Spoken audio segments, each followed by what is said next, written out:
ಒಂದು ಊರಿನಲ್ಲಿ ದೊಡ್ಡದಾದ ಕಾಡಿತ್ತು. ಆ ಕಾಡಿನಲ್ಲಿ ಒಬ್ಬ ಮಾಂತ್ರಿಕ ಇದ್ದ. ಅವನು ಎಲ್ಲ ದೆವ್ವಗಳನ್ನು ಹಿಡಿದು ಅವನ ವಶಪಡಿಸಿಕೊಳ್ಳುತ್ತಿದ್ದ. ಆ ದೆವ್ವಗಳನ್ನು ಮುಂದಿಟ್ಟುಕೊಂಡು ಊರಿನವರಿಗೆಲ್ಲ ತುಂಬಾನೇ ತೊಂದರೆ ಕೊಡುತ್ತಿದ್ದ. ಇದರಿಂದ ಊರಿನವರಿಗೆಲ್ಲ ತುಂಬಾನೇ ಚಿಂತೆಯಾಗುತ್ತಿತ್ತು. ಅದೇ ಊರಿನಲ್ಲಿ ರಾಜು ಮತ್ತು ಸೀತಾ ಇದ್ದರು. ಅವರಿಗೆ ಇಬ್ಬರು ಹೆಣ್ಣು ಮಕ್ಕಳಿದ್ದರು. ಅವರ ಹೆಸರು ಚಿನ್ನು ಮತ್ತು ಮಿನ್ನು. ಅವರಿಗೆ ಇಬ್ಬರು ಹೆಣ್ಣು ಮಕ್ಕಳೇ ಇದ್ದಿದ್ದರಿಂದ ರಾಜುವಿನ ಅಮ್ಮನಿಗೆ ತುಂಬ ಕೋಪ ಬರುತ್ತಿತ್ತು ಮತ್ತು ಯಾವಾಗಲೂ ಸೀತಾಳಿಗೆ ಬೈಯುತ್ತಿದ್ದರು. ಒಂದು ದಿನ ಸೀತಾ ಬಟ್ಟೆ ಒಗೆಯುತ್ತಿದ್ದಳು. ಆಗ ರಾಜುವಿನ ತಾಯಿ ಅಲ್ಲಿಗೆ ಬಂದು ಸೀತಾಳಿಗೆ ಸರಿಯಾಗಿ ಬೈಯಲು ಶುರು ಮಾಡುತ್ತಾಳೆ. ಛೇ, ನಿನ್ನಿಂದಾಗಿ ನಮಗೆ ದಿನಾಲೂ ತುಂಬಾ ಕಷ್ಟವಾಗುತ್ತಿದೆ. ನಿನಗೆ ಇಬ್ಬರು ಹೆಣ್ಣು ಮಕ್ಕಳು, ಒಂದಾದರೂ ಗಂಡು ಹೆರುತ್ತಿದ್ದರೆ ನಮಗೆ ಇಷ್ಟು ಕಷ್ಟ ಆಗುತ್ತಿರಲಿಲ್ಲ. ತುಂಬ ದರಿದ್ರದವಳು ನೀನು ನನ್ನ ಮಗನಿಂದ ದೂರ ಹೋಗು. ನಿನ್ನಿಂದಾಗಿ ನಮ್ಮ ವಂಶ ಬೆಳೆಯುವ ಹಾಗೆ ಕಾಣುತ್ತಿಲ್ಲ. ಯಾಕಮ್ಮ ಯಾವಾಗಲೂ ಹೆಣ್ಣು ಮಕ್ಕಳೆಂದು ನನ್ನನ್ನು ಹೀಯಾಳಿಸುತ್ತಿರುತ್ತೀರಿ? ಇದರಲ್ಲಿ ನನ್ನ ತಪ್ಪೇನಿದೆ? ಎಲ್ಲ ದೇವರ ಇಚ್ಛೆ. ಸೀತಾಳ ಮಾತು ಕೇಳಿ ಅವಳ ಅತ್ತೆಗೆ ತುಂಬಾನೇ ಕೋಪ ಬರುತ್ತದೆ ಮತ್ತು ಸೀತಾಳ ಕೆನ್ನೆಗೆ ಸರಿಯಾಗಿ ಬಾರಿಸುತ್ತಾಳೆ ಮತ್ತು ಹೀಗೆ ಹೇಳುತ್ತಾಳೆ. ನಿನ್ನಿಂದ ಒಂದು ಗಂಡು ಮಗುವನ್ನು ಹೇರಲು ಸಾಧ್ಯವಿಲ್ಲ, ಆದರೂ ಇಷ್ಟು ಕೊಬ್ಬಿನಿಂದ ಮಾತನಾಡುತ್ತಿದ್ದೀಯಲ್ಲ. ನಾನು ನನ್ನ ಮಗನಿಗೆ ಬೇರೆ ಮದುವೆ ಮಾಡುತ್ತೇನೆ. ಈಗಲೇ ಹೆಣ್ಣು ಹುಡುಕಲು ಶುರು ಮಾಡುತ್ತೇನೆ ಎಂದು ಹೇಳಿ ಅವಳ ಅತ್ತೆಯು ಅಲ್ಲಿಂದ ಹೊರಡುತ್ತಾಳೆ. ಇತ್ತ ರಾಜು ಸೀತಾಳ ಬಳಿ ಬರುತ್ತಾನೆ ಮತ್ತು ಅವಳು ಜೋರಾಗಿ ಅಳುವುದನ್ನು ನೋಡಿ ಹೇಳುತ್ತಾನೆ. ಸೀತಾ, ಯಾಕೆ ಅಳುತ್ತಿದ್ದೀಯಾ? ಏನಾಯಿತು? ಯಾರಾದರೂ ಏನಾದರೂ ಹೇಳಿದರೆ? ಅಯ್ಯಯ್ಯೋ, ನನಗೆ ಯಾರು ಏನೂ ಅಂದಿಲ್ಲ. ನಾನು ನಮ್ಮ ಹಿಂದಿನ ಕಷ್ಟದ ದಿನಗಳನ್ನು ನೆನೆಸಿ ಅಳುತ್ತಿದ್ದೇನೆ ಅಷ್ಟೇ. ಹುಚ್ಚಿ, ಅದಕ್ಕೆ ಯಾರಾದರೂ ಅಳುತ್ತಾರೆಯೇ? ಆಗಲೇ ಅಲ್ಲಿಗೆ ಅವರ ಮಕ್ಕಳು ಬರುತ್ತಾರೆ. ಅವರು ಹೇಳುತ್ತಾರೆ, ಅಪ್ಪ, ಅಮ್ಮ ಸುಳ್ಳು ಹೇಳುತ್ತಿದ್ದಾರೆ. ಅಮ್ಮನಿಗೆ ಅಜ್ಜಿಯು ಸರಿಯಾಗಿ ಬೈದಿದ್ದಾಳೆ ಮತ್ತು ಹೊಡೆದಿದ್ದಾಳೆ. ಅದರಿಂದಾಗಿ ಅಮ್ಮ ತುಂಬಾನೇ ಅಳುತ್ತಿದ್ದಾರೆ. ಇದನ್ನು ಕೇಳಿದ ರಾಜುವಿಗೆ ತುಂಬಾನೇ ಕೋಪ ಬರುತ್ತದೆ ಮತ್ತು ಹೇಳುತ್ತಾನೆ, ಬರುತ್ತಾ ಅಮ್ಮಳ ದುರಹಂಕಾರ ತುಂಬಾನೇ ಜಾಸ್ತಿ ಆಗುತ್ತಿದೆ. ಅವಳಿಗೆ ನಾನು ಸುಮ್ಮನೆ ಬಿಡುವುದಿಲ್ಲ. ಈಗಲೇ ಹೋಗಿ ಸರಿಯಾಗಿ ಬೈಯುತ್ತೇನೆ. ಆಗ ಸೀತಾ ಹೇಳುತ್ತಾಳೆ, ರೀ, ದಯವಿಟ್ಟು ಅವರಿಗೆ ಬೈಯಬೇಡಿ. ಅವರದ್ದೇನೂ ತಪ್ಪಿಲ್ಲ, ಎಲ್ಲ ನನ್ನದೇ ತಪ್ಪು. ನಾನು ಒಂದು ಗಂಡು ಮಗುವನ್ನು ಹೆರಬೇಕಿತ್ತು. ಅದಕ್ಕೋಸ್ಕರ ಅವರು ಇಷ್ಟೆಲ್ಲ ಮಾಡುತ್ತಿದ್ದಾರೆ ಅಷ್ಟೇ. ನೀವೇನು ಚಿಂತೆ ಮಾಡಬೇಡಿ. ನೀವಿನ್ನು ಬೇರೆ ಮದುವೆ ಆಗಿ. ಆದರೂ ಅವನು ಇನ್ನೊಂದು ಮದುವೆಗೆ ಒಪ್ಪುವುದಿಲ್ಲ. ಇತ್ತ ಅವನ ಅಮ್ಮಳು ಆ ಮಾಂತ್ರಿಕನ ಬಳಿ ಬರುತ್ತಾಳೆ. ನಂತರ ಅವಳು ಮಾಂತ್ರಿಕನಿಗೆ ಎಲ್ಲ ವಿಷಯವನ್ನು ಹೇಳುತ್ತಾಳೆ. ಆಗ ಅವನು ನಗುತ್ತಾ ಹೇಳುತ್ತಾನೆ, ನೀವೇನು ಚಿಂತೆ ಮಾಡಬೇಡಿ. ನಾನು ಜಾದುವಿನಿಂದ ಒಂದು ಹುಡುಗಿಯನ್ನು ತಯಾರು ಮಾಡುತ್ತೇನೆ ಮತ್ತು ಅವಳು ನಿಮ್ಮ ಮಗನನ್ನು ಮದುವೆಯಾಗಿ ಒಂದು ಗಂಡು ಮಗುವನ್ನು ಹೆತ್ತು ಕೊಡುತ್ತಾಳೆ. ಆ ನಂತರ ಅವಳು ಅಲ್ಲಿಂದ ಹೊರಟು ಹೋಗುತ್ತಾಳೆ. ನೀವಿನ್ನು ನಿಶ್ಚಿಂತೆಯಾಗಿರಿ. ನೀವು ಈಗ ಮನೆಗೆ ಹೋಗುವಾಗ ನಿಮಗೆ ಆ ಹುಡುಗಿಯು ಸಿಗುತ್ತಾಳೆ. ಇದನ್ನು ಕೇಳಿ ಅವಳು ತನ್ನ ಮನೆಗೆ ಹೋಗುತ್ತಿರುತ್ತಾಳೆ. ಆಗಲೇ ಅವಳಿಗೆ ರಸ್ತೆಯಲ್ಲಿ ಆ ಹುಡುಗಿಯು ಸಿಗುತ್ತಾಳೆ ಮತ್ತು ಆ ಹುಡುಗಿಯು ಅವಳನ್ನು ಕರೆಯುತ್ತಾಳೆ. ಅಮ್ಮ, ಅಲ್ಲಿಯೇ ನಿಲ್ಲಿ. ನಾನು ಯಾರು ಅಂತ ಗೊತ್ತಾಯಿತಾ? ಆ ಮಾಂತ್ರಿಕನು ತಯಾರಿಸಿದ ಹುಡುಗಿ ನಾನು. ನೀವೇನು ಚಿಂತೆ ಮಾಡಬೇಡಿ. ನಿಮ್ಮ ಮಗನನ್ನು ಮದುವೆಯಾಗಿ ಒಂದು ಗಂಡು ಮಗುವನ್ನು ಹೆತ್ತು ನಾನು ಹೊರಟು ಹೋಗುತ್ತೇನೆ. ಅವಳನ್ನು ನೋಡಿದ ಆ ಅಜ್ಜಿಗೆ ತುಂಬಾನೇ ಖುಷಿಯಾಗುತ್ತದೆ ಮತ್ತು ಹೇಳುತ್ತಾಳೆ, ವಾವ್, ಆ ತಾಂತ್ರಿಕ ಎಷ್ಟು ಶಕ್ತಿಶಾಲಿಯಾಗಿದ್ದಾನೆ. ನಾನು ಮನೆಗೆ ಬರುವ ಮೊದಲೇ ಈ ಹುಡುಗಿಯು ಬಂದಾಯಿತು. ಇನ್ನು ನನಗೆ ಚಿಂತೆ ಇಲ್ಲ. ನನ್ನ ಆಸೆಯು ಪೂರ್ತಿಯಾಗಿ ನೆರವೇರುತ್ತದೆ. ನಂತರ ರಾಜುವಿನ ಅಮ್ಮ ಆ ಹುಡುಗಿಯನ್ನು ಕರೆದುಕೊಂಡು ಮನೆಗೆ ಹೋಗುತ್ತಾಳೆ ಮತ್ತು ಬಾಗಿಲ ಹಿಂದೆನೆ ನಿಲ್ಲಿಸುತ್ತಾಳೆ. ಅವಳು ಮಾತ್ರ ಒಳಗೆ ಹೋಗುತ್ತಾಳೆ. ಆಗ ಅಲ್ಲಿ ರಾಜು ಇರುತ್ತಾನೆ. ಅವನು ಹೇಳುತ್ತಾನೆ, ಅಮ್ಮ, ಯಾಕೆ ಯಾವಾಗಲೂ ನನ್ನ ಹೆಂಡತಿಗೆ ಬೈಯುತ್ತಾ ಇರುತ್ತೀರಿ? ಅವಳೇನು ಮಾಡಿದ್ದಾಳೆ? ಅವಳದೇನಾದರೂ ತಪ್ಪಿದೆಯೇ? ಹೆಣ್ಣು ಮಕ್ಕಳನ್ನು ಹೆತ್ತದ್ದು ಅವಳ ತಪ್ಪೆ, ಅದೆಲ್ಲ ದೇವರ ಇಚ್ಛೆ. ಯಾಕೆ ಹೀಗೆ ಮಾಡುತ್ತೀರಾ?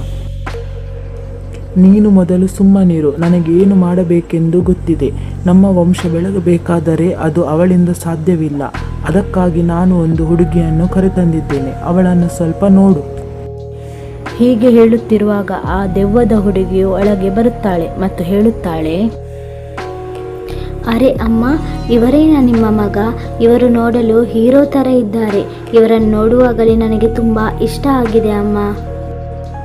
ಇದನ್ನು ಕೇಳಿದ ರಾಜುವಿಗೆ ತುಂಬಾನೇ ಖುಷಿಯಾಗುತ್ತದೆ ಮತ್ತು ಅವಳ ಜೊತೆ ಮದುವೆ ಆಗಲು ಒಪ್ಪುತ್ತಾನೆ. ಇದನ್ನೆಲ್ಲ ದೂರದಿಂದ ನಿಂತು ಸೀತಾ ನೋಡುತ್ತಾ ಇರುತ್ತಾಳೆ. ಇತ್ತ ಒಂದು ದಿವಸ ಅವರಿಗೆ ಮದುವೆಯಾಗುತ್ತದೆ. ಆ ಮದುಮಗಳು ಅವನ ರೂಮಿನಲ್ಲಿ ಕುಳಿತುಕೊಂಡಿರುತ್ತಾಳೆ. ಮುಖಕ್ಕೆ ಮುಸುಕು ಹಾಕಿಕೊಂಡಿರುತ್ತಾಳೆ.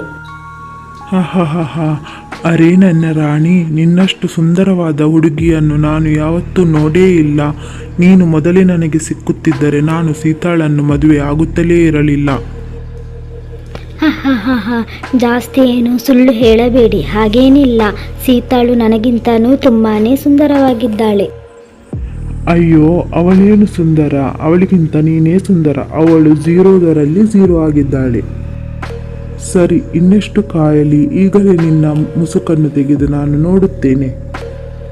ನಂತರ ರಾಜು ಆ ಹುಡುಗಿಯ ಮುಸುಕನ್ನು ತೆಗೆಯುತ್ತಾನೆ. ಆಗ ಅವಳು ದೆವ್ವವಾಗಿ ಬದಲಾಗಿರುತ್ತಾಳೆ. ಇದನ್ನು ನೋಡಿ ಅವನು ತುಂಬಾನೇ ಹೆದರುತ್ತಾನೆ. ಆಗ ಅವಳು, ಆಹಾಹಾಹಾ, ನೋಡು ಇಲ್ಲಿ ನನ್ನ ಅಸಲಿ ಸುಂದರವಾದ ಮುಖವನ್ನು. ಅರೆ, ಯಾರು ನೀನು? ನೀನ್ಯಾಕೆ ನನ್ನ ಹಿಂದೆ ಬಂದಿದ್ದೀಯಾ? ಏನು ನಡೀತಿದೆ ಇಲ್ಲಿ? ಯಾರು ನೀನು? ಹೇಳು. ಆಹಾಹಾಹಾ, ನಾನು ಯಾರು ಗೊತ್ತೇ? ನಿನ್ನ ಮಗುವಿಗೆ ತಾಯಿಯಾಗುವವಳು. ನನ್ನನ್ನು ನಿನ್ನ ಅಮ್ಮನೇ ಕರೆಸಿದ್ದಾರೆ. ನಾನೀಗ ನಿನಗೆ ಮಗುವನ್ನು ಎತ್ತುಕೊಳ್ಳಲು ಬಂದಿದ್ದೇನೆ. ಅಲ್ಲಿಯವರೆಗೆ ನಾನು ಖಂಡಿತ ಹೋಗುವುದಿಲ್ಲ. ಜೋರಾದ ಸದ್ದು ಕೇಳಿ ಸೀತಾ ಬಾಗಿಲ ಬಳಿ ಬರುತ್ತಾಳೆ ಮತ್ತು ಜೋರಾಗಿ ರಾಜುವನ್ನು ಕರೆದು ಕೇಳುತ್ತಾಳೆ, ಅರೆ ಏನಾಯ್ತ್ರಿ? ಯಾಕೆ ಕಿರುಚುತ್ತಿದ್ದೀರಿ? ಏನಾಯಿತು ಹೇಳಿ. ಏನೂ ಇಲ್ಲ ಸೀತಾ, ನೀನು ಹೋಗಿ ಮಲಗಿಕೋ. ಏನೂ ಇಲ್ಲ, ನಾನು ಹುಷಾರಾಗಿಯೇ ಇದ್ದೇನೆ. ಹೀಗೆ ಪಕ್ಕದಲ್ಲೇ ದೆವ್ವ ಇದ್ದ ಕಾರಣ ರಾಜು ಸುಳ್ಳು ಹೇಳುತ್ತಾನೆ. ಹೀಗೆ ಆ ದೆವ್ವದ ಕಾಟದಿಂದ ರಾಜು ದಿನೇ ದಿನ ಕೊರಗುತ್ತಿರುತ್ತಾನೆ. ಇದನ್ನೆಲ್ಲ ನೋಡುತ್ತಿದ್ದ ಸೀತಾ ಒಂದು ದಿನ ಬಂದು ಕೇಳುತ್ತಾಳೆ, ಏನಾಯ್ತಿರಿ? ದಿನಾಲೂ ನಾನು ನೋಡುತ್ತಿದ್ದೇನೆ, ನೀವು ತುಂಬ ಚಿಂತೆಯಿಂದ ಇದ್ದೀರಿ. ಯಾಕೆ, ಏನಾಯಿತು ಹೇಳಿ. ಆಗ ನಡೆದ ಎಲ್ಲ ವಿಷಯವನ್ನು ರಾಜು ಸೀತಾಳಿಗೆ ಹೇಳುತ್ತಾನೆ ಮತ್ತು ಹೇಳುತ್ತಾನೆ, ಸೀತಾ, ನಮ್ಮಿಂದ ತುಂಬಾನೇ ತಪ್ಪಾಗಿದೆ. ನನ್ನನ್ನು ದಯವಿಟ್ಟು ಕ್ಷಮಿಸಿ ಬಿಡು. ಆದರೆ ನೀನು ಇಲ್ಲಿ ಇರಬೇಡ. ನೀನು ಹೋಗು, ಸುಖವಾಗಿ ಬಾಳು. ಅರೆ ಏನು ಹೇಳುತ್ತಿದ್ದೀರಿ ನೀವು? ಇಷ್ಟಕ್ಕೆಲ್ಲ ಹೆದರಿ ನಾನು ನಿಮ್ಮನ್ನು ಈ ಕಷ್ಟದಲ್ಲಿಯೇ ಬಿಟ್ಟು ಹೋಗುವುದಿಲ್ಲ. ನಾನು ಕಷ್ಟದಲ್ಲೂ ನಿಮ್ಮ ಜೊತೆ ಇರುತ್ತೇನೆ. ನೀವೇನು ಚಿಂತೆ ಮಾಡಬೇಡಿ. ಹೀಗೆ ಒಂದು ದಿನ ಆ ದೆವ್ವದ ಹುಡುಗಿ ರಾಜುವಿನ ಜೊತೆ ಮಾತನಾಡುತ್ತಿರುತ್ತಾಳೆ. ಆಗ ಸೀತಾಳು ಬರುತ್ತಾಳೆ. ಆಗ ಅವಳು ಹೇಳುತ್ತಾಳೆ, ರೀ, ನಮಗೊಂದು ಸಂತೋಷದ ವಿಷಯ ಇದೆ. ನಾನು ಇನ್ನೊಮ್ಮೆ ಗರ್ಭಿಣಿಯಾಗಿದ್ದೇನೆ ಎಂದು ಹೇಳುತ್ತಿರುವಾಗಲೇ ಆ ಹುಡುಗಿಯು ಅಲ್ಲಿಂದ ಹೋಗುತ್ತಾಳೆ ಮತ್ತು ರಾತ್ರಿ ಆಗುತ್ತಲೇ ದೆವ್ವದ ರೂಪದಲ್ಲಿ ಬಂದು ರಾಜುವಿನ ಕುತ್ತಿಗೆಯನ್ನು ಹಿಡಿದು ಹೇಳುತ್ತಾಳೆ, ಸೀತಾ ಹೇಗೆ ಗರ್ಭಿಣಿಯಾದಳು? ಬೇಗ ಹೇಳು. ನಾನಿರುವಾಗ ಅವಳು ಹೇಗೆ ಗರ್ಭಿಣಿಯಾದಳು? ನಾನು ಬಂದಿರುವುದೇ ನಿನಗೆ ಮಗುವನ್ನು ಎತ್ತುಕೊಡಲು. ಈಗ ಅವಳು ಗರ್ಭಿಣಿಯಾಗಿದ್ದಾಳೆ. ನಾನು ಮಾತ್ರ ಅವಳನ್ನು ಸುಮ್ಮನೆ ಬಿಡುವುದಿಲ್ಲ. ಅವಳನ್ನು ಸಾಯಿಸಿ ಬಿಡುತ್ತೇನೆ. ಅಯ್ಯೋ, ದಯವಿಟ್ಟು ಅವಳಿಗೆ ಏನೂ ಮಾಡಬೇಡ. ಅವಳಿಗೂ ಮತ್ತು ಅವಳ ಹೊಟ್ಟೆಯಲ್ಲಿರುವ ಮಗುವಿಗೆ ಏನೂ ಮಾಡಬೇಡ. ದಯವಿಟ್ಟು ಅವಳನ್ನು ಬಿಟ್ಟು ಬಿಡು. ಆಗಲೇ ಅಲ್ಲಿಗೆ ರಾಜುವಿನ ತಾಯಿ ಬರುತ್ತಾರೆ. ಅರೆ, ಯಾರಿದು? ಈ ದೆವ್ವ ಎಲ್ಲಿಂದ ಬಂತು? ನನ್ನ ಮಗನನ್ನು ಬಿಟ್ಟು ಬಿಡು, ದಯವಿಟ್ಟು. ನೀನು ಯಾರು? ಹಾ, ನಾನು ಯಾರು ಗೊತ್ತೇ? ನೀನೇ ನನ್ನನ್ನು ಕರೆದುಕೊಂಡು ಬಂದಿರುವ ಅದೇ ಹುಡುಗಿ, ಅಂದರೆ ನಿನ್ನ 2ನೇ ಸೊಸೆ. ನಾನು ನಿಮ್ಮ ಮೂವರನ್ನು ಬಿಡೋದಿಲ್ಲ. ಯಾಕೆಂದರೆ ನಿನ್ನ ಮೊದಲಿನ ಸೊಸೆ ಗರ್ಭಿಣಿಯಾಗಿದ್ದಾಳೆ. ಆದ್ದರಿಂದ ನಾನು ಅವಳನ್ನು ಸಾಯಿಸಲೇಬೇಕು ಎಂದು ಅವಳು ಇನ್ನೊಂದು ಮುಖವನ್ನು ತೋರಿಸುತ್ತಾಳೆ. ಆಗಲೇ ಅಲ್ಲಿಗೆ ಸೀತಾಳು ಬರುತ್ತಾಳೆ. ಸೀತಾ, ನೀನು ತಾಯಿಯಾಗುತ್ತಿದ್ದೀಯಲ್ವಾ, ನಿನ್ನನ್ನು ಮೊದಲು ನಾನು ಸಾಯಿಸುತ್ತೇನೆ ಎಂದು ಹೇಳಿ ಸೀತಾಳನ್ನು ಸಾಯಿಸಲು ಹೊರಟಾಗ ರಾಜು ಅವಳನ್ನು ಗಟ್ಟಿಯಾಗಿ ಹಿಡಿದುಕೊಳ್ಳುತ್ತಾನೆ. ಓ ದೆವ್ವವೇ, ನನ್ನ ಸೀತಾ ಮತ್ತು ಮಗುವನ್ನು ಸಾಯಿಸಲು ನಾನು ನಿನ್ನನ್ನು ಬಿಡುವುದಿಲ್ಲ ಎಂದು ಹೇಳುತ್ತಿರುವಾಗಲೇ ಆ ದೆವ್ವವು ಅವನನ್ನು ನೆಲಕ್ಕೆ ಎಸೆಯುತ್ತದೆ ಮತ್ತು ಹೇಳುತ್ತದೆ, ನಿನ್ನನ್ನು ನಾನು ಆಮೇಲೆ ನೋಡಿಕೊಳ್ಳುತ್ತೇನೆ, ಮೊದಲು ಅವಳನ್ನು ಸಾಯಿಸುತ್ತೇನೆ ಎಂದು ಹೇಳಿ ಸೀತಾಳನ್ನು ಸಾಯಿಸಲು ಹಿಂದಿರುಗುವಾಗ ಅವಳು ಹನುಮಾನ್ ಮೂರ್ತಿಯನ್ನು ಹಿಡಿದು ನಿಂತಿರುತ್ತಾಳೆ. ಇದರಿಂದ ಆ ದೆವ್ವವು ಸುಡಲು ಆರಂಭಿಸುತ್ತದೆ. ಹನುಮಾನ್ ಮೂರ್ತಿಯನ್ನು ತಂದು ನನ್ನನ್ನು ನಾಶ ಮಾಡಲು ಹೊರಟಿದ್ದೀರಿ ಅಲ್ವಾ, ನಿಮ್ಮನ್ನು ನಾನು ಖಂಡಿತ ಬಿಡುವುದಿಲ್ಲ, ನಾನು ಇನ್ನೊಮ್ಮೆ ಬಂದೇ ಬರುತ್ತೇನೆ ಎಂದು ಹೇಳಿ ಆ ದೆವ್ವವು ಸುಟ್ಟು ಅಲ್ಲಿಯೇ ಬೂದಿಯಾಗುತ್ತದೆ. ಇತ್ತ ಅವಳ ಅತ್ತೆ ಹೇಳುತ್ತಾಳೆ, ನನ್ನನ್ನು ಕ್ಷಮಿಸಿ ಬಿಡು ಸೊಸೆ, ನನ್ನಿಂದಲೇ ಇಷ್ಟೆಲ್ಲ ಆದದ್ದು. ಮೊದಲು ನನ್ನನ್ನು ಕ್ಷಮಿಸಿ ಬಿಡಿ ಅತ್ತೆ, ನಾನು ಗರ್ಭಿಣಿಯಲ್ಲ, ನಾನು ಆ ದೆವ್ವವನ್ನು ಓಡಿಸಲು ಸುಳ್ಳು ಹೇಳಿದೆ. ಇತ್ತ ಮಾಂತ್ರಿಕನು, ಅವರೆಲ್ಲರೂ ಸೇರಿ ನನ್ನ ಆ ಗುಲಾಮ ದೆವ್ವವನ್ನು ಸಾಯಿಸಿದ್ದಾರೆ, ಆದ್ದರಿಂದ ನಾನು ಅವರನ್ನು ಬದುಕಲು ಖಂಡಿತ ಬಿಡುವುದಿಲ್ಲ ಎಂದು ಜೋರಾಗಿ ಕಾಡಿನಲ್ಲಿ ಅರಚುತ್ತಾನೆ.